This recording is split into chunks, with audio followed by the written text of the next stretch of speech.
Welcome to சமையலறை. நாம் இன்றைக்கி பார்க்க போகிறது டாப் ராமன் கறி நூடுல்ஸ். அதுக்கு தேவையான பொருட்கள் பார்த்துடலாம். நான் இன்றைக்கி 4 பேக் டாப் ராமன் கறி பேக்கெட் எடுத்து வச்சுருக்கிறேன். ஒரு வெங்காயம் நீளமாக கட் பண்ணி வச்சுருக்கிறேன்.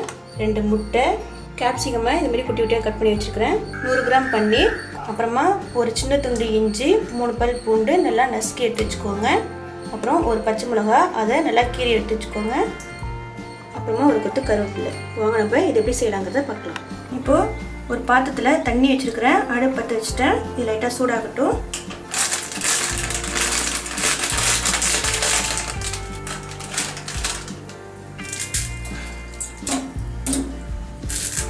இப்போது நான் 4 பாக்கெட்லேருந்து ரெண்டு பேக் மட்டும் எடுத்து போட்டிருக்கிறேன்.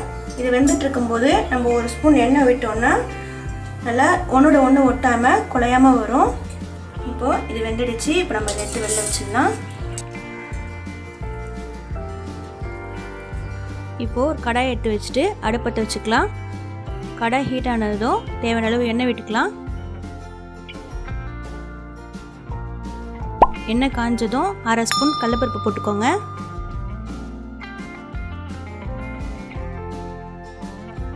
இப்போது ஒரு கொத்து கருவேப்பிலை, பச்சை மிளகாய்,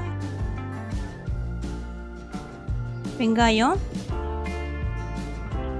நல்லா பொன்னிறமாகிற வரைக்கும் நல்லா வதக்கிக்கோங்க. இப்போ இல்லை இஞ்சி பூண்டு பேஸ்ட் சேர்த்துடலாம். இஞ்சி பூண்டு பேஸ்ட்டோட பச்சை வாசனை போகிற வரைக்கும் நல்லா வதக்கிக்கோங்க.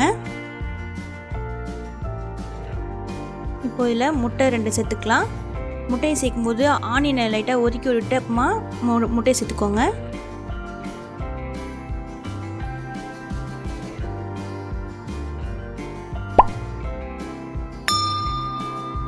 இப்போ நல்லா இது சுருண்டு நல்லா திரண்டு வந்துடுச்சு. இப்போ நம்ம இதில் பன்னீர் சேர்த்துடலாம். பன்னீர் நல்லா கோல்டன் ப்ரௌன் வர வரைக்கும் நல்லா ஃப்ரை பண்ணிக்கோங்க. பன்னீர் இப்போ நல்லா கோல்டன் ப்ரௌன் கலர் வந்துடுச்சு. இப்போ இதில் நம்ம கேப்சிகம் சேர்த்துடலாம்.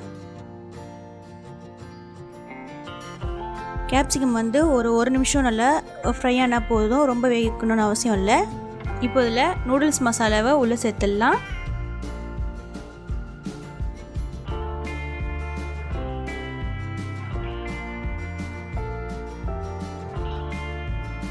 போட்டு ஒரு தடவை நல்லா மிக்ஸ் பண்ணி விட்டுக்கோங்க.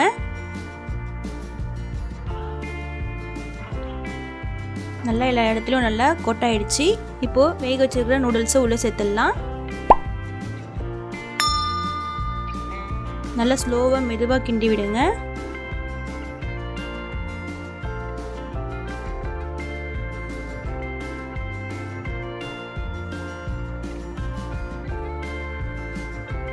இப்போது மசாலா நூடுல்ஸ் எல்லாம் ஒன்றா மிக்ஸ் ஆகிடுச்சு. நம்ம எடுத்து வெளில வச்சிடலாம்.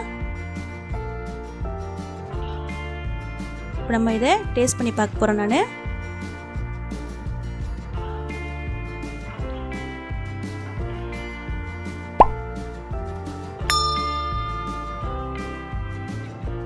ரொம்ப டேஸ்ட்டாக, ரொம்ப அருமையாக, ரொம்ப ஸ்பைஸியாக டாப் ராமன் கறி நூடுல்ஸ் ரொம்ப ஸ்பைஸியாக ரெடி ஆகிடுச்சு. இந்த டிஷ்ஷை வீட்டில் கண்டிப்பாக ட்ரை பண்ணி பாருங்கள். இது எப்படி வந்திருக்குன்னு கமெண்ட் பண்ணுங்கள். இந்த வீடியோ பிடிச்சிருந்துச்சுன்னா லைக் பண்ணுங்கள், ஷேர் பண்ணுங்கள். அண்ட் முக்கியமாக சமையலறை சேனலுக்கு மறக்காமல் சப்ஸ்கிரைப் பண்ணுங்கள். அடுத்த வீடியோவில் நம்ம சந்திக்கிறேன். தேங்க்யூ.